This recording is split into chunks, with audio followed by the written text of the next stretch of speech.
ce matin pour la Terre Sainte. Alors moi je suis de Fila Cité d'Exaucement Goma. Et mon mari est un des pasteurs là-bas. Recevez d'ailleurs ses salutations. Est-ce que vous recevez ses salutations? Merci. Il n'a pas pu être là parce qu'il est en train de prêcher maintenant même à l'église. Mais j'ai eu la grâce de me faire accompagner par des merveilleux serviteurs de Dieu. J'ai la sœur Dorcas et le couple du pasteur Jonathan. Est-ce qu'ils peuvent se lever encore une fois, s'il vous plaît? Merci. Reprenez vos places. Alors nous allons ouvrir nos Bibles. Nous allons lire 2 passages. D'autres, je serai en train de les citer tout simplement. C'est des passages que nous connaissons très bien. Pouvons-nous nous lever comme il est de culture à la Terre Sainte? Acte 1, 8, la Bible dit: mais vous recevrez une puissance, le Saint-Esprit survenant sur vous, et vous serez mes témoins à Jérusalem, dans toute la Judée, dans la Samarie et jusqu'aux extrémités de la terre. Amen. Nous allons aussi lire Matthieu 28, du 19 au 20e verset. Allez et faites de toutes les nations des disciples, les baptisant au nom du Père, du Fils et du Saint-Esprit, et enseignez-leur à observer tout ce que je vous ai prescrit. Et voici, je suis avec vous tous les jours jusqu'à la fin du monde. Amen. Amen. Amen, amen. Amen. On peut se rasseoir et acclamer pour mon interprète. Comment vous appelez? Grâce. Je bénis le Seigneur pour la sœur Grâce qui m'accompagne.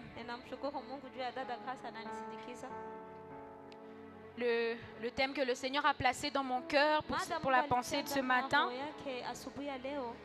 c'est une nouvelle flamme. Je ne serai pas longue.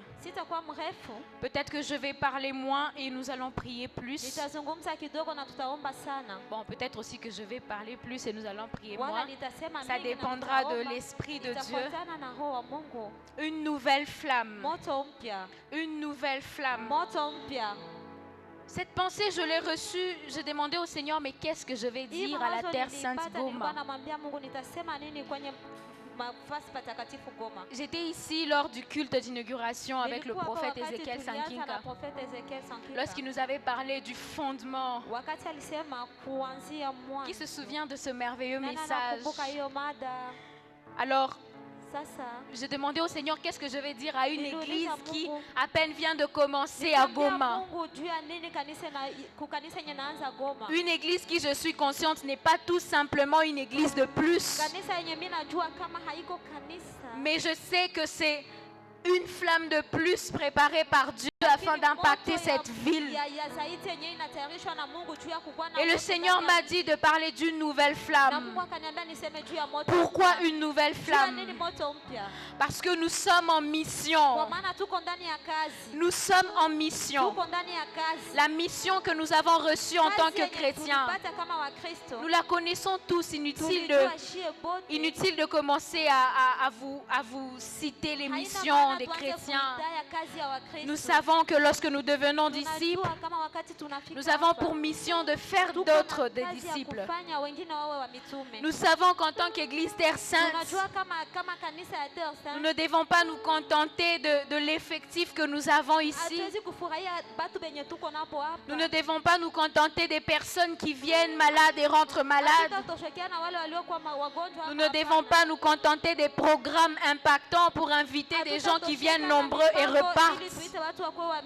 Mais nous savons que nous avons la mission de sortir, de parler du Seigneur. Non seulement de parler du Seigneur, mais de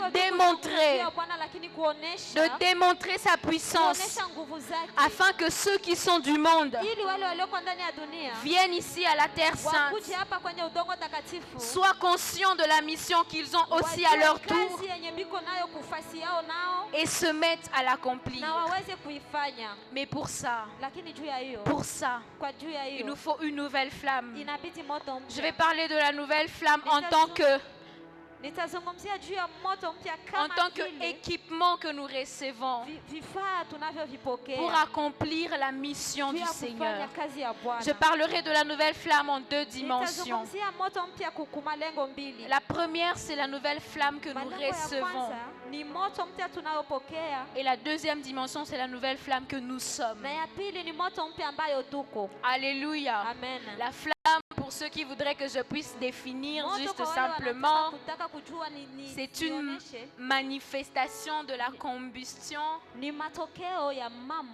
voilà, qui produit la lumière et la chaleur. Voilà, mais comme j'ai dit, en deux dimensions, nous allons parler de la nouvelle flamme,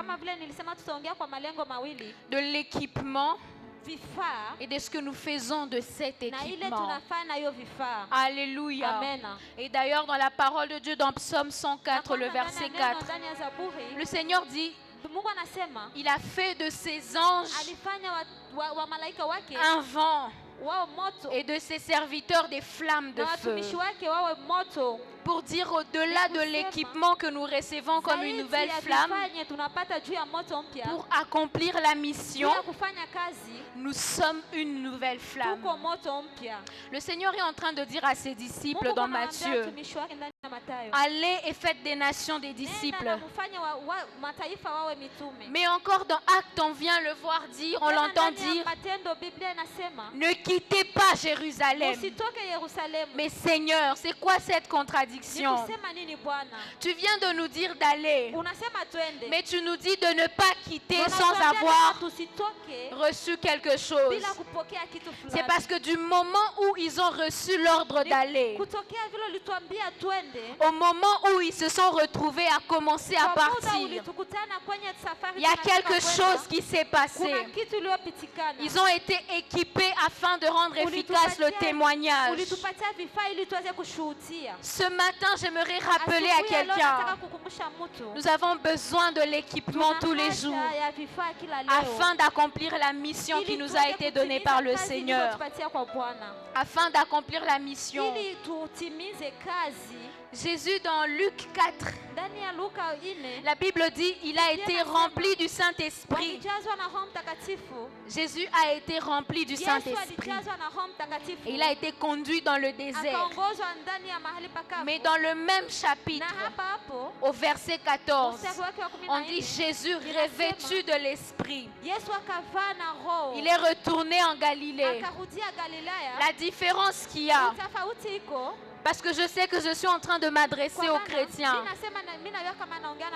remplis de l'Esprit, conduits par l'Esprit de Dieu. Alléluia. Nous sommes fils de Dieu parce que nous savons que Romains dit, car ceux qui sont conduits par l'Esprit de Dieu sont fils de Dieu. Mais il y a une différence, mais il y a un ajout au fait que nous soyons remplis du Saint-Esprit. L'impact de la mission que nous avons reçue de Jésus ne peut être palpable que si nous avons le revêtement de l'Esprit. Cet équipement dont je parle ce matin, c'est le revêtement de l'Esprit. Vous voyez une bouteille d'eau, j'ai oublié ma bouteille d'eau. Elle est remplie d'eau. Je peux la toucher de l'extérieur, je ne serai pas mouillée. Mais lorsque l'eau est remplie jusqu'à déborder, quand je vais toucher cette bouteille d'eau, je serai mouillée parce que je reçois l'impact du débordement de l'eau qui remplit cette bouteille. Est-ce que je suis en train de parler à un chrétien qui sait qu'il est rempli du Saint-Esprit? J'aimerais te dire que ce matin, cela ne suffit pas. Tu as besoin d'être revêtu. de sa puissance afin que ton témoignage soit efficace. Jésus, rempli du Saint-Esprit, a été conduit dans le désert. Jésus, revêtu du Saint-Esprit, la Bible dit il est retourné en Galilée et sa renommée s'est répandue à cause de ce qu'il faisait. Il se rend dans la synagogue, il ouvre le rouleau, il dit l'Esprit du Seigneur est sur moi car il m'a oint pour tout ce que nous savons. Écoutez, Jésus revêtu de la puissance de l'Esprit, ce qu'il est en train de lire dans le rouleau n'était qu'une présentation de son calendrier de fonctionnement. Je ne sais pas comment toi tu lis ta Bible, mais moi quand je lis ma Bible, je sais que ces choses sont vraies. Je sais que ces choses doivent s'accomplir dans ma vie. Mais si je ne suis que rempli et pas revêti, ce sera seulement des histoires que je serai en train de lire. Ce sera seulement des histoires qu'on me raconte. Mais je ne serai pas efficace. Mais quand je serai revêtu, quand je serai équipé, je serai capable de pouvoir vivre la vérité que la parole dit que je vivrai. Marc 16 dit, voici les miracles qui accompagneront ceux qui auront cru. Maman, en mon nom, Amen. Alléluia. Amen. Ils chasseront les démons entre nous. Qui a déjà chassé un démon? Qui a déjà chassé un démon? Et mais n'ayez pas honte. N'ayez pas honte. Au fait, moi, ça me choquait de pouvoir lire des choses que je ne vis pas. Vous savez pourquoi? Parce que le diable sait que ce que nous lisons est vrai. Le diable sait que ce qui est écrit est vrai. Alors il nous maintient dans l'ignorance afin que nous puissions nous contenter du peu. Je suis sauvé, ça me suffit. J'ai des amis qui craignent Dieu, qui sont sauvés, ça me suffit. Et ce matin, j'aimerais te dire, ne te contente pas du peu. La Bible dit, ils prendront des breuvages mortels et il ne leur arrivera rien. Il est possible que tu te dises, je n'ai jamais mangé ou bu du poison. Peut-être parce que tu n'as pas encore été diagnostiqué du poison. Qui sait que tu l'as déjà bu mais ça ne t'a rien fait, ça n'a pas été retrouvé. Cela est une promesse. Ce n'est pas réservé aux apôtres, ce n'est pas réservé aux prophètes, ce n'est pas réservé aux docteurs, mais c'est pour tout enfant de Dieu. Ah, j'aime ce qui est écrit dans la parole. Lorsque Paul est en train d'expliquer la mission de chacun de 5 ministères, ce que j'aime, c'est que l'explication de la mission de chacun de ces 5 ministères vient après la mission que tout enfant de Dieu a reçue. C'est-à-dire que je ne connais pas la mission que tu as reçue dans ta particularité, mais je sais que celle que nous avons la plus grande est celle de faire des nations des disciples. Et je sais qu'elle ne peut pas être efficace. Elle ne peut pas être efficace si nous ne sommes pas revêtus de la puissance. La puissance du Saint-Esprit. Ah, chaque fois on en parle, mais parfois Pierre qui a été capable de parler devant 3000 personnes. Pierre qui, il n'y a pas très longtemps, a nié Jésus. Une servante qui n'avait aucun pouvoir sur elle lui a dit, toi, même par ta manière de marcher, on sait que tu étais avec lui. Pierre a nié. Mais après quelques jours, Pierre se tient debout et parle du Seigneur. Environ 3000 âmes sont sauvées. Qu'est-ce qui s'est passé?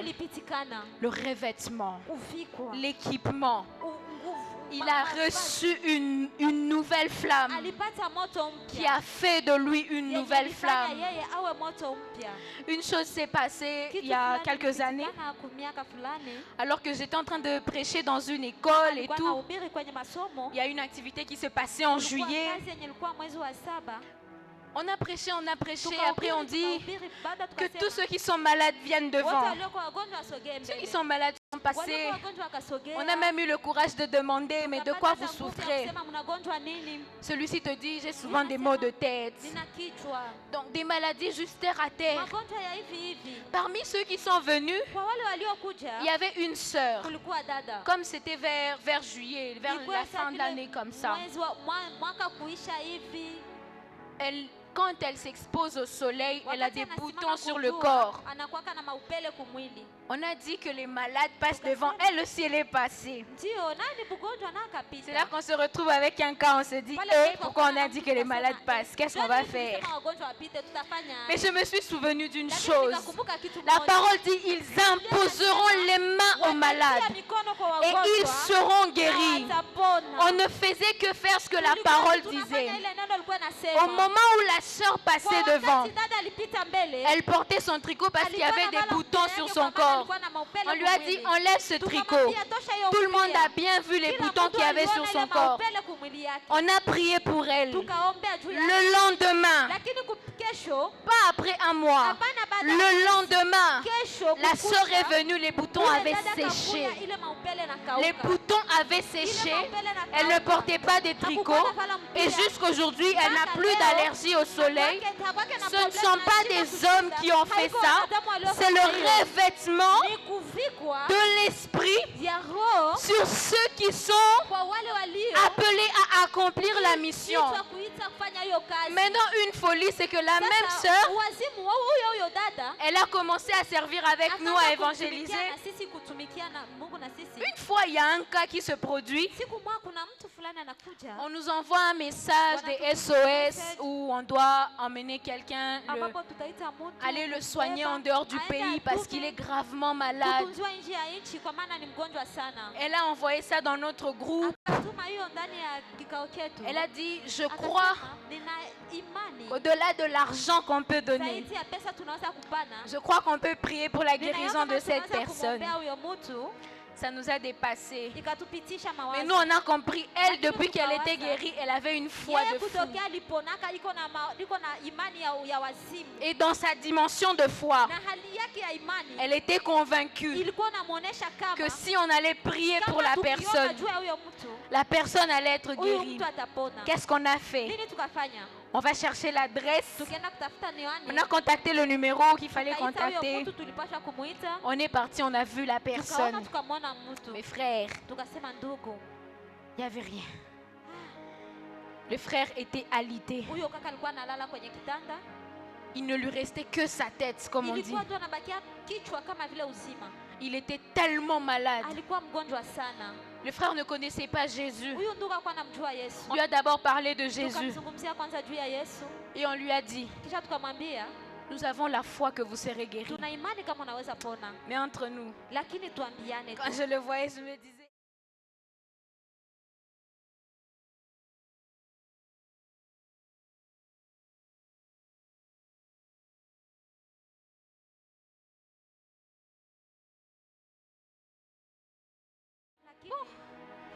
ce sont des enfants.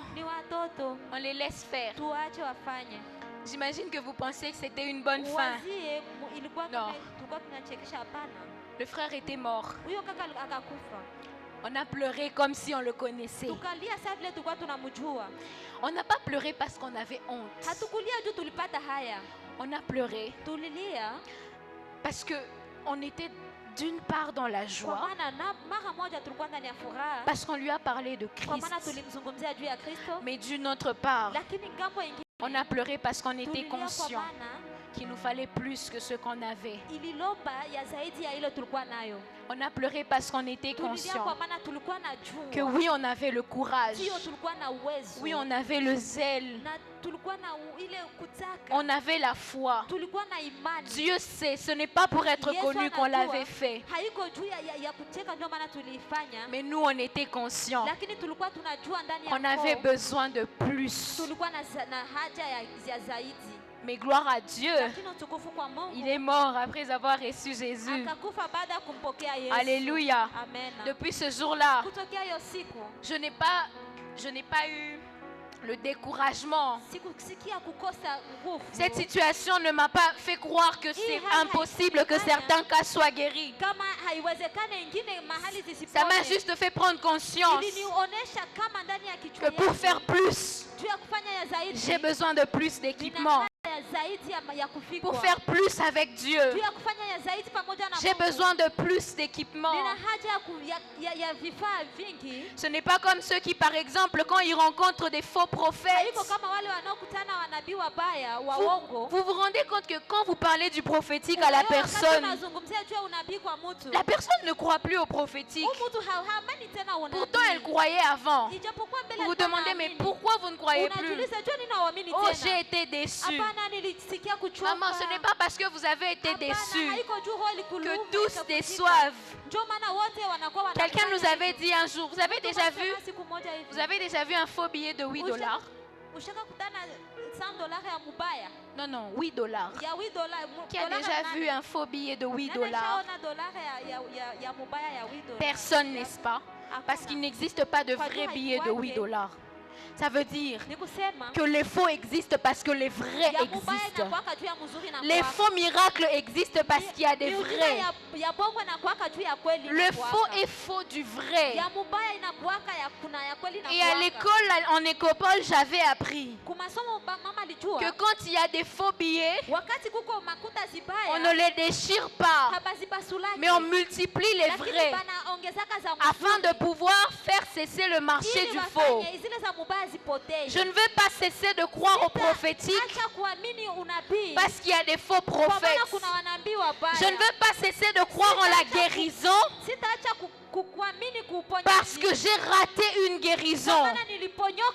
Je ne vais pas cesser de croire que Dieu est capable de faire marcher un paralytique dont les pieds ont été paralysés depuis la naissance parce que je n'ai pas encore vu ça de mes yeux, ou bien parce que je pense que cela n'est peut-être possible qu'à ceux qui touchent au fétiche.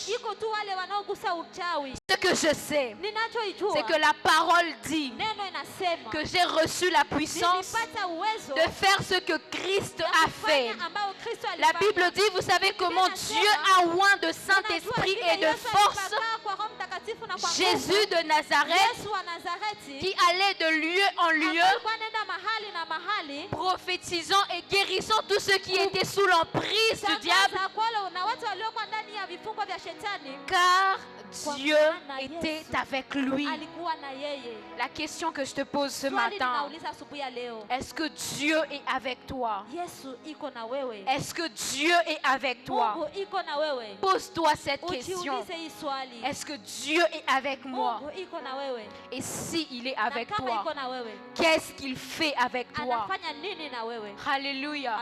Si tu sais que tu es conscient que Dieu est avec toi, alors qu'est-ce qu'il fait avec toi? Qu'est-ce qu'il fait avec toi? Nous sommes dans un monde entouré de plein de menaces.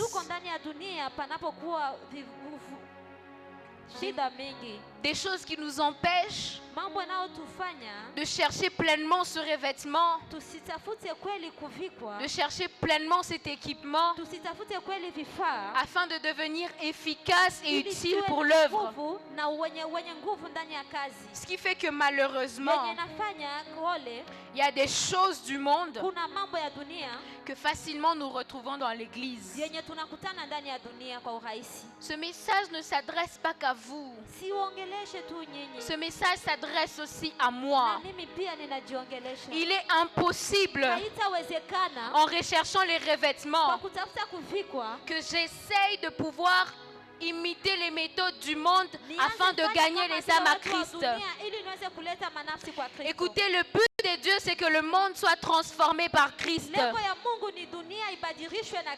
Il nous a donné la puissance afin que cela soit fait. Je suis d'accord qu'il est possible d'organiser différents événements afin que les gens viennent plus et qu'ils soient touchés par la parole. Mais je suis aussi d'accord. Il y a certaines méthodes que nous faisons aujourd'hui. Ce n'est pas ici à la Terre Sainte, mais ailleurs. Il y a certaines méthodes que nous faisons parce qu'on n'a pas la puissance. On sait juste que bon, si on fait ça, ça va marcher. Expert en communication, on sait que les jeunes aiment ci, les jeunes aiment ça. Si on fait pour eux, c'est brunch, une petite excursion à Tchegera. On essaie un peu d'avoir beaucoup d'idées. Ce n'est pas grave si on a le revêtement. Ce n'est pas grave si quand ils vont venir, ils vont recevoir aussi la chose de Dieu. Ce grave, c'est quand on imite les méthodes du monde, mais qui ne marchent pas. Qui ne marchent pas.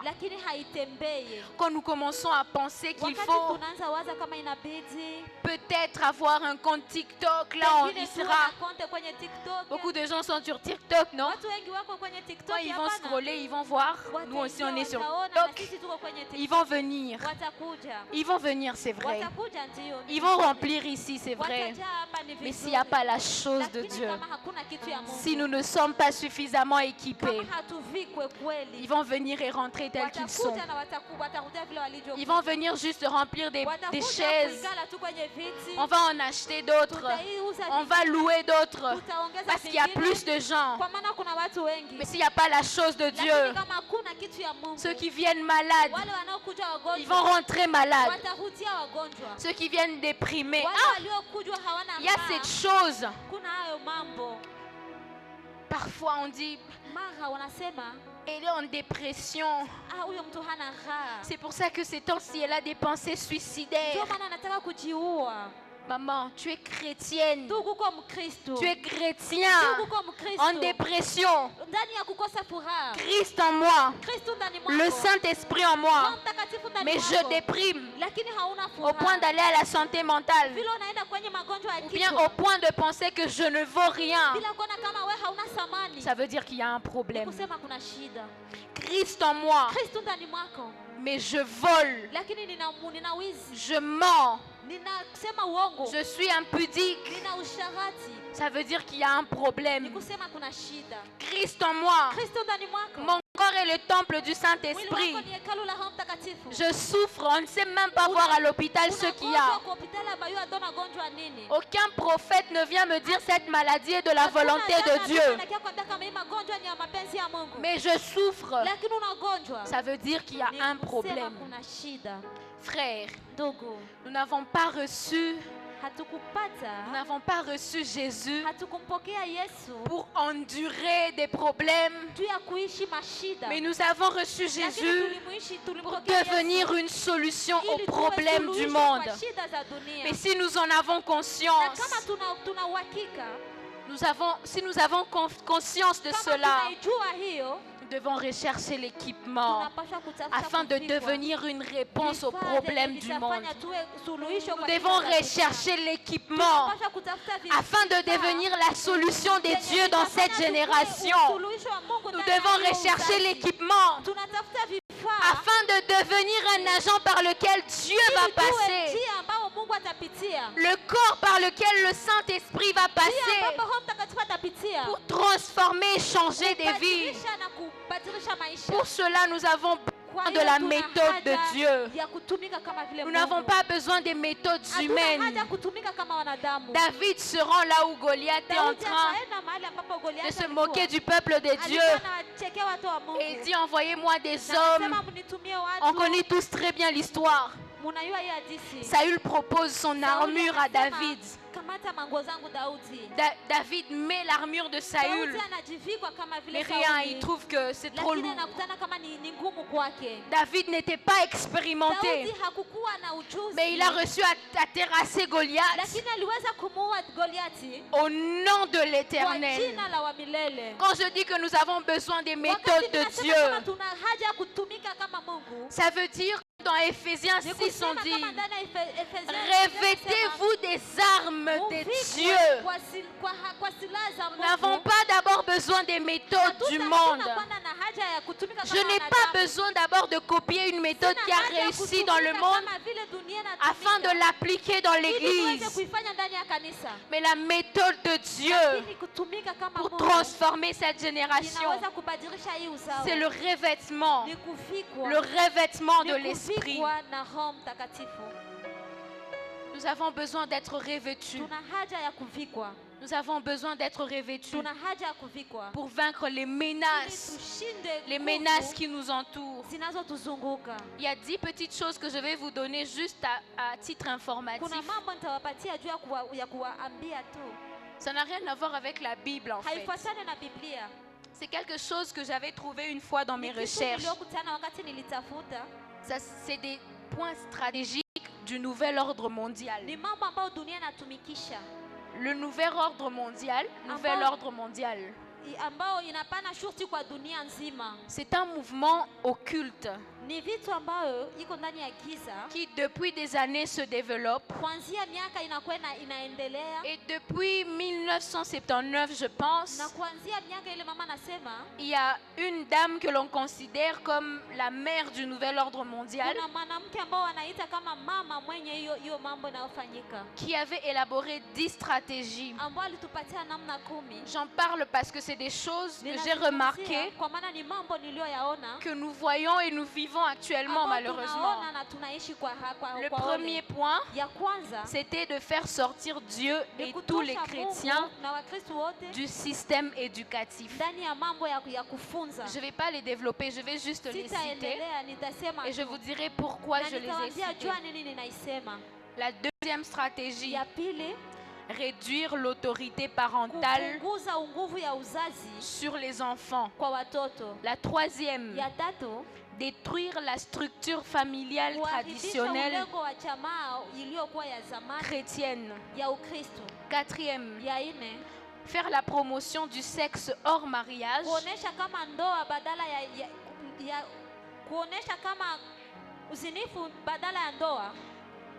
Et que l'avortement soit légal et simple au niveau des démarches. Cinquième stratégie, faire que le divorce soit légal et facile et libérer les hommes du concept du mariage. Sixième stratégie, faire que l'homosexualité soit un style de vie.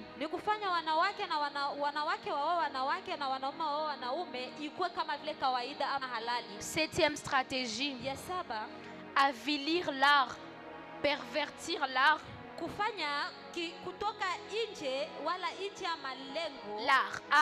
Art des artistes, art. Amen. Et en faire la promotion, donc faire la promotion de la perversion de l'art. Numéro 8, utiliser les médias pour changer la mentalité. Numéro 9, créer un mouvement interreligieux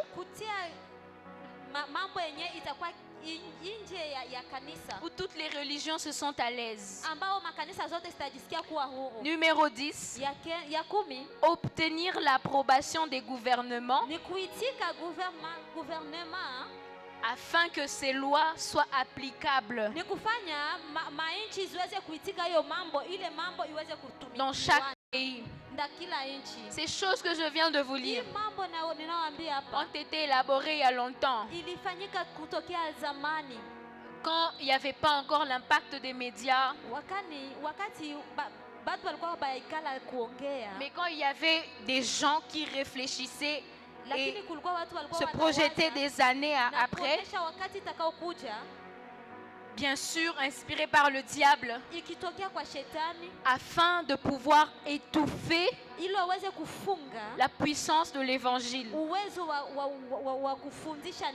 Ce que je n'ai jamais compris, avec beaucoup de choses qui se passent avec toutes les religions et tout ça, avec tous les combats, le centre, ou bien je veux dire, la victime de tous les combats, de toutes les religions, c'est souvent le christianisme. Le nouvel ordre mondial qui est un mouvement occulte ne combat pas le bouddhisme. Ils ne combattent pas les kémites. Ils ne combattent pas les musulmans. Le diable lui-même, il ne combat pas tout cela parce qu'il sait on ne combat pas les faux. Ils sont dans notre camp. Il combat ceux qui ne sont pas de son camp. Ceux qui ne sont pas de son camp sont ceux qui appartiennent à Christ. Et malheureusement, ces choses sont celles que nous vivons ce temps-ci. Malheureusement encore, peut-être que dans 10-15 ans, ce sera pire. L'homosexualité, là on n'en parle même plus. Il suffit que j'en parle pour que peut-être le compte soit bloqué, pour que le commentaire soit signalé, pour que je sois traité d'homophobe, pour qu'on pense que je marginalise la minorité, l'autorité parentale sur les enfants. Ça, n'en parlons même pas. Les parents n'ont plus rien à dire aux enfants. De toute façon, l'enfant a le droit de choisir ce qu'il veut. L'enfant a le droit de faire ce qu'il veut. Faire que l'avortement soit facile, ça, n'en parlons même pas. Il y a même un pays où il y avait un endroit où on vous dit n'avortez pas, accouchez, mais venez jeter l'enfant dans ce panier. Il y a même aussi un endroit, il y a une époque ici à Goma, des ONG dont je ne vais pas citer les noms, ont financé des activités pour interdire l'avortement. Ça, c'était il y a 10 ans. Mais aujourd'hui, les mêmes personnes dans la même ville qui vous ont invité à participer aux événements, où ils vous encouragent à aller dire aux jeunes, si vous n'avez pas besoin de porter votre grossesse, vous pouvez vous en débarrasser. Ce n'est pas grave, c'est légal dans certains pays. Si vous n'avez pas suffisamment de moyens, on peut vous prendre en charge. Les mêmes personnes qui font la promotion du sexe hors mariage, alors que dans la parole de Dieu on nous encourage à l'abstinence, alors qu'avant même la morale nous encourageait à l'abstinence, les mêmes personnes viennent avec des campagnes de sensibilisation et vous proposent beaucoup d'argent afin de distribuer des préservatifs, parce qu'en fait vous êtes libre de le faire. C'est votre corps qui s'exprime, mais protégez-vous contre la maladie. Je sais peut-être que ici à la Terre Sainte Goma, il n'y a pas ceux qui sont dans cette situation de sexe hors mariage, de sexe hors mariage. Mais s'il y en a, je décrète et je déclare, vous allez vous protéger des maladies, mais vous n'allez pas vous protéger des démons. Qui dit Amen? Vous allez vous protéger des maladies. Si je regarde, peut-être vous allez penser que c'est de vous que je parle. Je regarde par terre et je dis du haut de cette chair, sous l'onction même du prophète Ézéchiel, vous allez faire le sexe hors mariage avec des préservatifs qui vous seront distribués. Vous serez protégés des maladies, mais vous ne serez pas protégés des démons. Vos destinées seront détruites. Qui dit Amen? Toutes ces choses, on les voit, on les vit. Malheureusement, une fois j'ai été témoin d'un rapport des jeunes de Goma entre 14 et 20 ans. Plus de 2500 jeunes ont eu à faire le dépistage du VIH sur 2500, sur plus de 2500 justement. Il y avait 62% qui étaient positifs entre 14 et 20 ans. Nous, là dans l'église, on se contente de venir à 9h30 le dimanche et de rentrer à 12h. On va encore entendre les programmes de la semaine, alors qu'il y a des jeunes qui sont en train de mourir parce qu'ils ne connaissent pas Christ. Je refuse de voir des jeunes mourir parce qu'ils ne connaissent pas Christ. Écoutez, je ne minimise pas cela, mais il y a des moments où quand tu lui dis seulement Jésus t'aime, quand tu lui dis voici les 4 lois spirituelles, voici la première loi, la deuxième, la troisième, la quatrième, rien ne change. Mais lorsque je recherche l'équipement de Dieu, je viens le voir, je lui dis ma soeur, tu es en train de sortir avec le mari d'autrui, le téléphone que tu as, c'est lui qui te l'a acheté. Si tu ne reçois pas Jésus, tu vas mourir jeune, ou bien ta destinée sera détruite. D'ailleurs, tu es malade, mais pendant que je te parle, tu reçois la guérison. Quand elle va aller attester la guérison, après tu lui dis reçois Jésus, et la même personne aura un témoignage, la même personne ira gagner d'autres âmes, la même personne sera témoin efficace. Pierre a dit, nous ne pouvons pas ne pas parler de ce que nous avons vu et de ce que nous avons entendu. Peut-être que vous ne parlez pas parce que vous n'avez rien vu. Peut-être que vous ne parlez pas parce que vous n'avez rien entendu. Mais il est impossible pour un homme qui a un témoignage, pour un homme qui a un passé, de laisser les autres dans un présent qui ressemble à son passé. Impossible. Impossible. Impossible. Je ne sais pas dans quelles circonstances tu as reçu Jésus, mais je sais une chose, nous avons besoin de plus. Dans Acte 4, je pense que c'est dans le verset 20 ou 23, 31, vous allez vérifier, je peux me tromper. Ils étaient menacés. Les disciples étaient menacés. On leur interdisait de prêcher. Mais après, on les relâche. Vous savez ce qu'ils ont fait? Ils n'ont pas commencé à clasher ceux qui les ont menacés. Ils n'ont pas commencé à dire ne touchez pas à mes oins.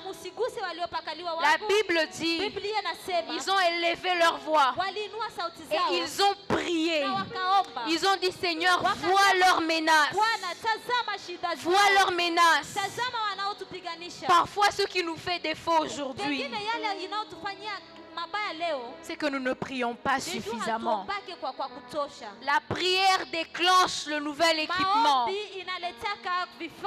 La prière nous rend disposés et disponibles afin de recevoir plus. Afin de recevoir plus. Nous ne sommes pas assez déterminés quand il s'agit de prier. C'est comme mon mari aime dire, on est trop pressé de dire Amen quand on vient de commencer à prier. Parce qu'on a d'autres choses à faire. Parce qu'on a d'autres priorités. On ne prie pas assez. Les disciples ont prié, ils ont dit, vois leurs menaces et tends ta main sur nous. Ah, j'aimerais qu'on lise ce verset. Acte 4.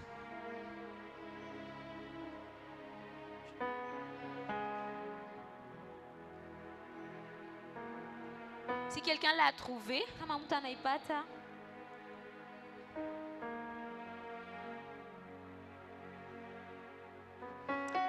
le verset 24, j'ai trouvé.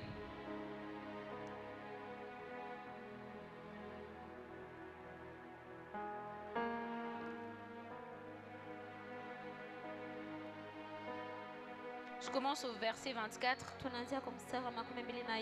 Ah non, ça va être un peu long. Le verset 29, la Bible dit, « Et maintenant, Seigneur, vois leurs menaces et donne à tes serviteurs d'annoncer ta parole avec une pleine assurance, Amen.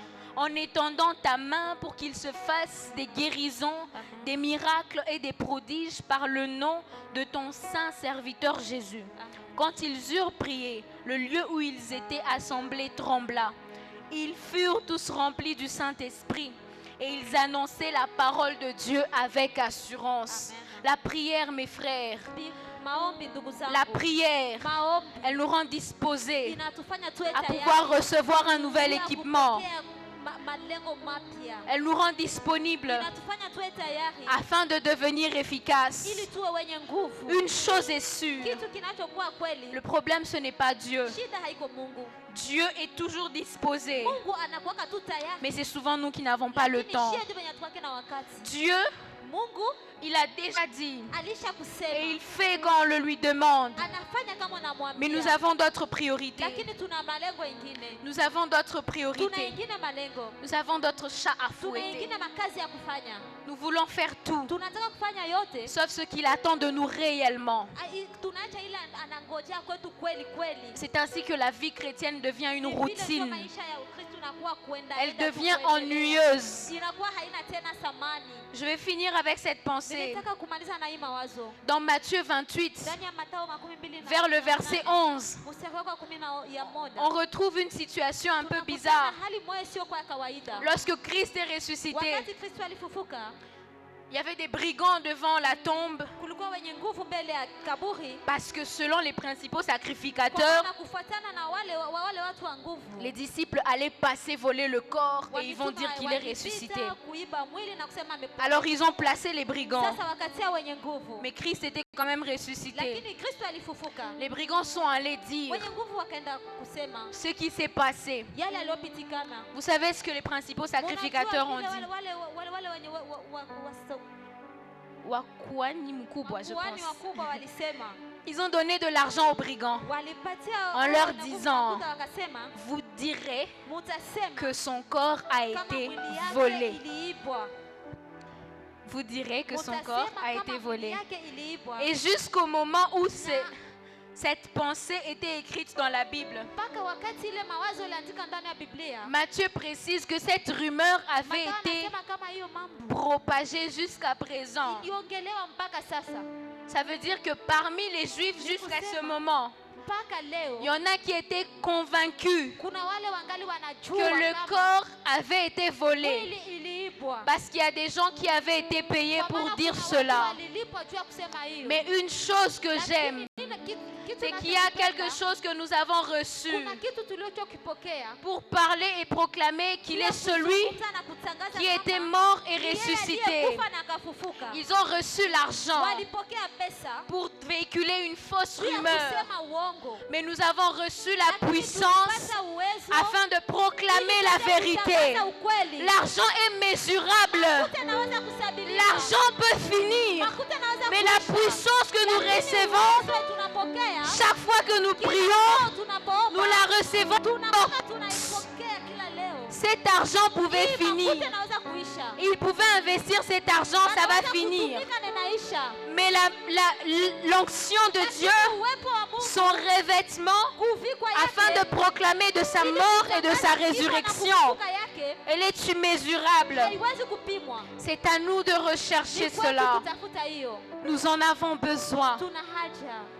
Si tu sais, tu es conscient que tu en as besoin, tu vas te lever avec moi. Tu vas te lever avec moi.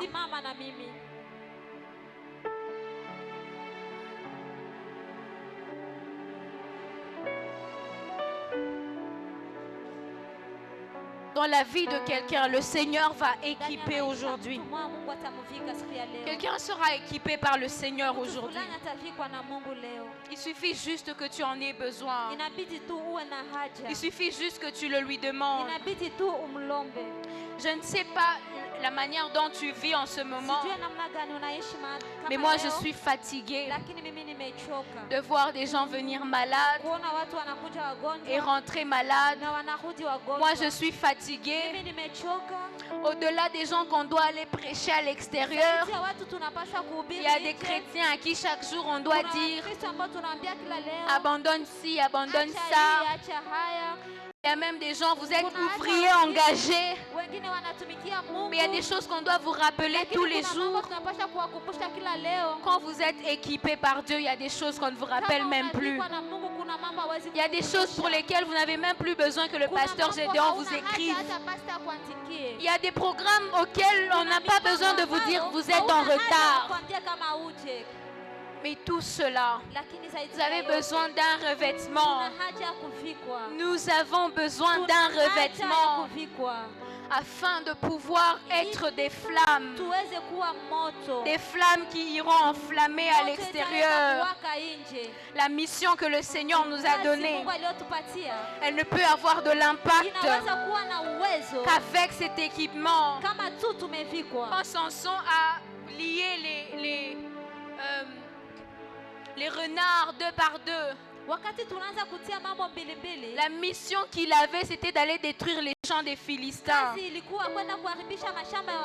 Mais cette mission ne pouvait avoir d'impact que quand il les a enflammés.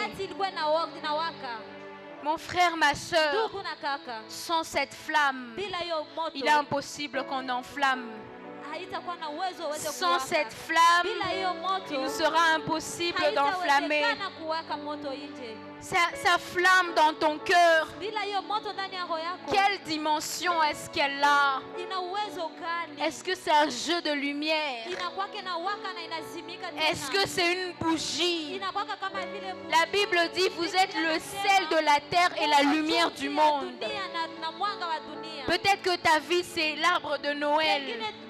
Ça s'allume, ça s'éteint. Ça s'allume, ça s'éteint.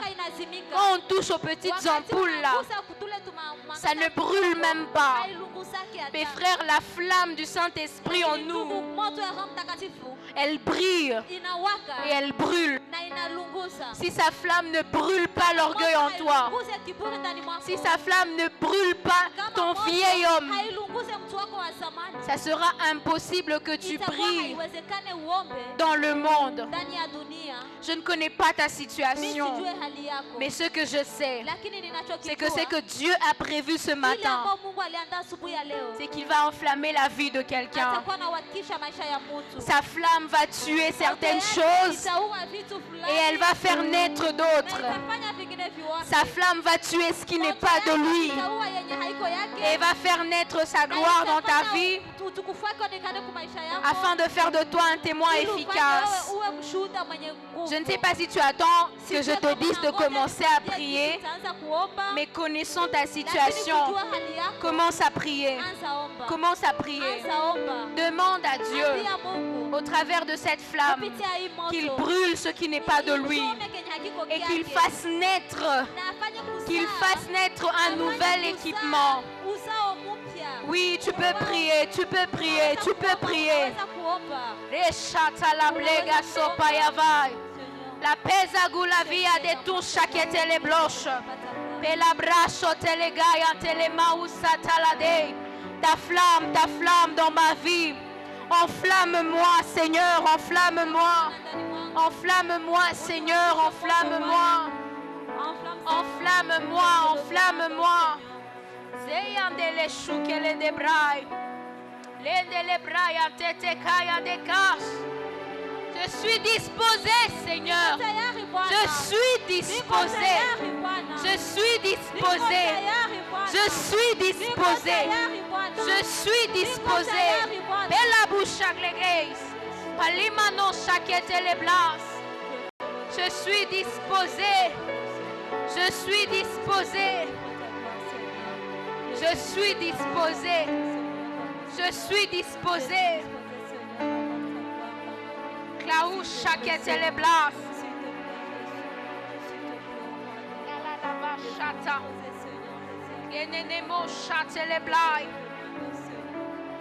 Enflamme-moi pour ton œuvre.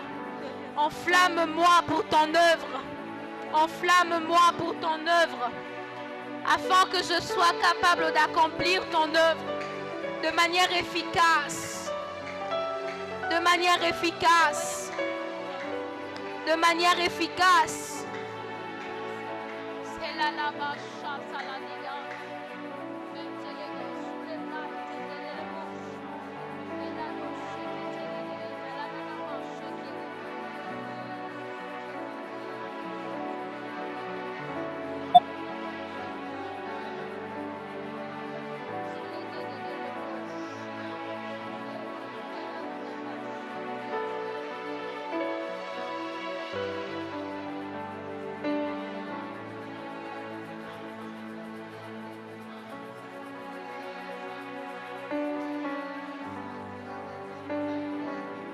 Est-ce que quelqu'un a soif d'être enflammé par Dieu?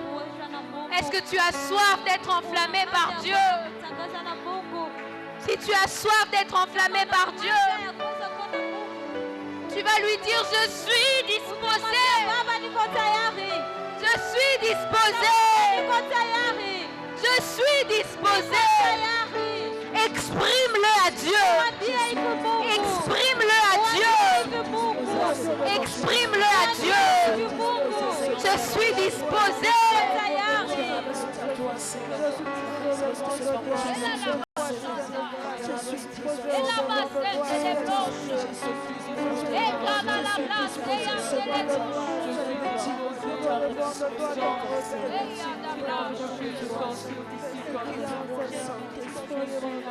Je suis disposé et assoiffé que ton onction descende sur moi et je suis disposé, assoiffé que ton onction descende. Oh oui, sur moi et je suis disposé, assoiffé que ton onction descende. Je suis disposé. Assoiffé que ton onction descende. Oh oui, sur moi, je suis disposé. Assoiffé que ton onction descende. Ton onction sur moi, je suis disposé. Assoiffé que ton onction descende. Ta puissance sur moi, je suis disposé. Assoiffé.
faire une autre prière.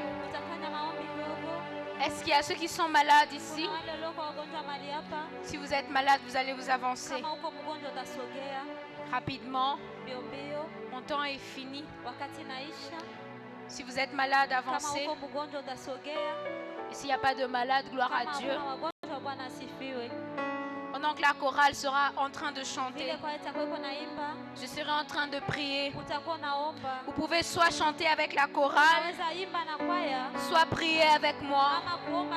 Mais rassurez-vous de faire l'une des deux choses.